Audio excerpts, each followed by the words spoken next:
My 82-year-old grandfather flew over 6 hours just to be there for my brother's special day, but when the wedding started, my parents shamelessly seated him behind a trash bin, completely disrespecting the man who built this family. My own flesh and blood, my parents, sat my grandfather behind the trash cans at my brother's wedding, calling him a beggar.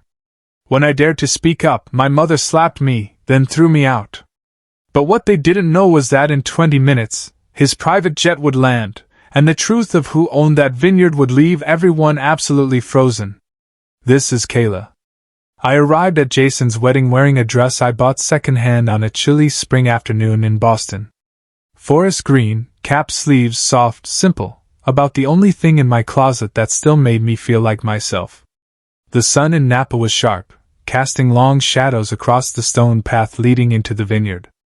The scent of roses and grilled duck floated through the air, champagne everywhere. Someone was handing someone else a flute of it. No one offered me one. A waiter walked right past without a glance. Guests milled about in designer gowns, custom suits, hair slicked back with product I probably couldn't pronounce. I caught my reflection in one of the glass doors. Wind-tossed hair, no makeup, freckles peeking through. I looked like someone who'd been invited by mistake. My mother spotted me from across the patio and made a slow approach. Lips pursed, eyes narrowing like she was reviewing damage. "You look..." She paused, eyes sweeping from my shoes up to my neckline. "Decent." That was it. No hug. No. "You made it all the way from Boston." Not even a nod to the fact that I'd RSVP'd alone while everyone else had come in 2s, 3s, or entire entourages. I barely got a word in before she walked off to greet someone with a tighter dress and a higher net worth. Jason didn't notice me at all, or pretended not to.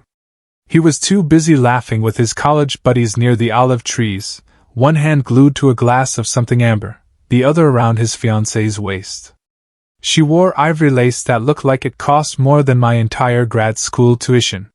When her eyes met mine, there was no recognition, just polite disinterest. We'd met twice.